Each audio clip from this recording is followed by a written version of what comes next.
नमस्कार दोस्तों, आज हम एक पावर प्लांट में हैं और एक इलेक्ट्रीशियन भाई ने हमसे क्वेश्चन करा कि सर हम पावर से किसी भी मोटर के पावर से उसका करंट कैसे पता कर सकते हैं, या किसी मोटर का हमको करंट पता हो तो हम उसका पावर कैसे निकाल सकते हैं। तो मेरा ये वीडियो सभी इलेक्ट्रीशियन भाइयों को इलेक्ट्रिकल के फार्मूले, एक ऐसा फार्मूला दूंगा जिस फार्मूले से वो भी इजीली कैलकुलेट कर सकते हैं कि कैसे मोटर का करंट कितना लेगी, या पावर पता है तो पावर से करंट और करंट से पावर।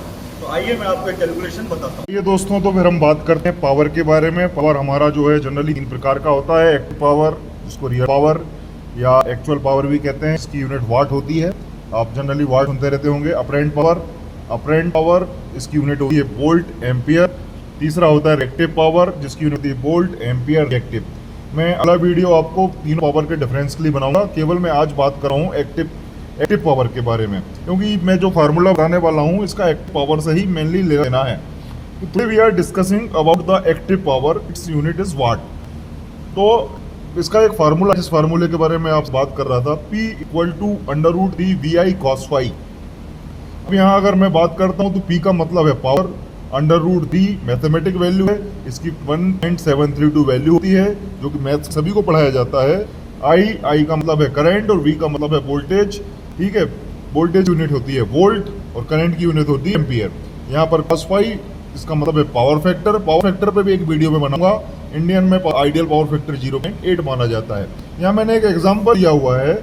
इस एग्जांपल में यदि इफ मोटर इज 100 HP, यदि 100 HP की मोटर है तो वो कितना करंट लेगी।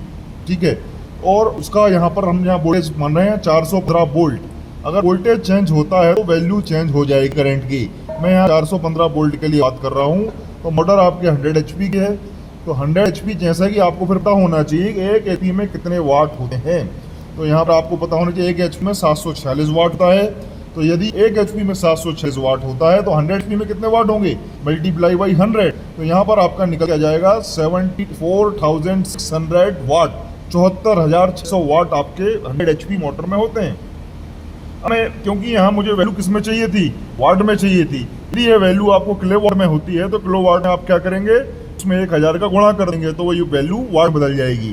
तो देखिए, आप देखते हैं P की वैल्यू यहाँ वाट में रखेंगे तो P = √3 VI cos phi। तो हमें जैसे कि पता है कि √3 1.732, वोल्टेज की वैल्यू में 415 पता है। यदि मोटर 11 kV की है तो यहाँ पर 11,000 वोल्ट हो जाएगा। मोटर जिस भी वोल्टेज की 690 वोल्ट की है, मीडियम वोल्टेज है, तो यहाँ 690 वोल्ट रखा जाएगा। लेकिन हमारी मोटर जिसके लिए कैलकुलेट कर रहे हैं ये 415 वोल्ट की है। साथ ही हमको क्या निकालना है दोस्तों, करंट I निकालना है। cos phi की वैल्यू कितनी होती है, ये स्टैंडर्ड होती है 0.8। किसी भी कैलकुलेशन में हम पावर फैक्टर स्टैंडर्ड 0.8 लेते हैं। तो हमने जैसे ही कैलकुलेट करा तो एक वैल्यू निकल के यहाँ पर 575 आई है, आपको हमेशा याद रखना है। यदि 415 वोल्ट की मोटर है, इसके कैलकुलेशन में हमेशा क्या आएगा, 575 कैलकुलेट करें तो आप 575 आई आ गया। अब आपको जैसा कि P आपको क्या निकालना है, I निकालना है। I = P / 575।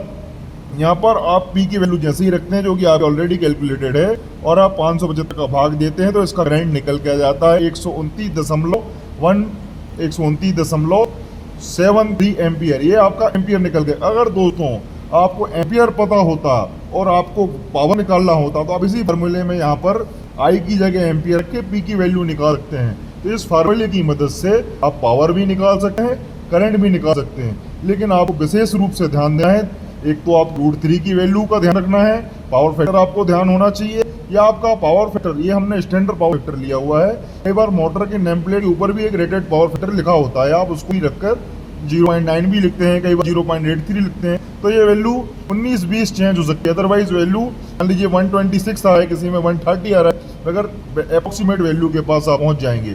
तो ये दोस्तों, इस वीडियो को समाप्त करते हैं। इस चैनल को सब्सक्राइब करें, लाइक करें। इस टाइप की वीडियो देखने के लिए धन्यवाद।